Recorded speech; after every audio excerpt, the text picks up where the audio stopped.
திடீர்னு ஒரு பொண்ணு கதாபாத்திரத்தை கூப்பிட்டு வந்து அந்த பொண்ணு ஃப்ரெண்ட்ஸ் எல்லாம் பார்க்க போச்சு. அதனால கதிர் வந்து அதை போய் ட்ராப் பண்ண போனார். அவர் டிரைவர் வேலை பார்த்தாரு. அங்கே அவர் மேலே பழி விழுந்துருச்சு. அப்படி இப்படிலாம் வந்து ஒரு பெரிய கேஸே கொண்டு வந்து நெகட்டிவாக வேற வரலாம் அடிக்கிறதெல்லாம் காமிச்சோன்னா நம்ம என்னடா அது நெகட்டிவாக போதே கதைன்னு பார்த்தா பரவாயில்ல. ஒரே எபிசோடில் அந்த ஒரு ஃபுல் ட்ராக் ஒரு முடிவை கொண்டு வந்துட்டாங்க.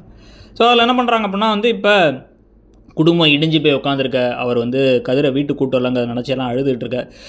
அடித்தாங்களா அடிப்பாங்களா அப்படின்லாம் தங்கமேல் கேட்க அவர் என்ன தப்பு பண்ண அவரையும் அடிக்க போகிறாங்கும் போதே திருன்னு வந்து பழனிவேல் முழிக்கிறத பார்த்து புரிஞ்சுக்கிறாங்க அடித்தாங்க அப்படின்ட்டு. உனக்கு குடும்பமே அழ ஆரம்பிக்க பயங்கரமாக நடிச்சினாங்க எல்லாருமே. ஈவன் பழனிவேல் வந்து இப்போ இது ஒரு தென்றல் வந்து என்னை தொடும்லேருந்தே சொல்கிறோம், அங்கே அன்பு கேரக்டர் நினைக்கிறேன், அங்கேருந்து இங்கே வரைக்குமே வந்து பயங்கரமாக நடிப்பார். ஒரு சின்ன விஷயத்தை சட்டிலாக கொடுக்குற நல்ல ஒரு கேரக்டர் ஆர்டிஸ்ட் அவர்.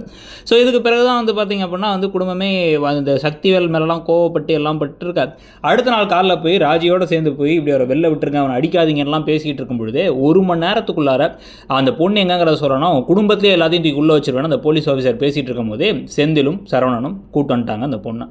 கடைசியில் அந்த பொண்ணை எப்படி கண்டுபிடிச்சாங்கலாம் ஒரு பெரிய தேவையில்லை, அதனால் சிம்பிளாக முடிச்சிருவோம் அப்படின்ட்டு அந்த பொண்ணை வந்து கடத்திட்டு போக பார்த்தாங்களாம் ஃப்ரெண்ட்ஸு. சென்னை கூட்டு போகிறாங்களாமா.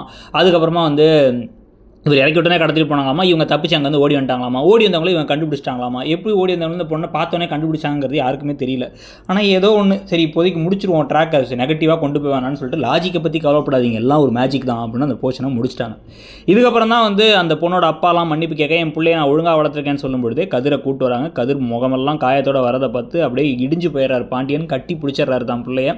அப்புறம் அந்த போலீஸ் ஆஃபீஸருக்கு அட்வைஸ் எல்லாம் பண்ணி இனிமேல் இந்த மாதிரி முட்டாள்தனமாக பண்ணாதப்பா அப்படின்னு சொல்லிட்டு கிளம்பி போனதுக்கப்புறம் தான் வந்து பார்த்தீங்க அப்படின்னா ஒரு புதுசாக அடுத்த ஒரு சம்பவம் நடக்குது. என்னென்னா வந்து அங்கே சக்திவேல் வீட்டு வாசல் நின்று கடுப்போட இருக்காரு. இன்னும் அடிச்சிருக்கலாம், கையை உடச்சிருக்கலாம்னு பேசிகிட்டு இருக்காரு.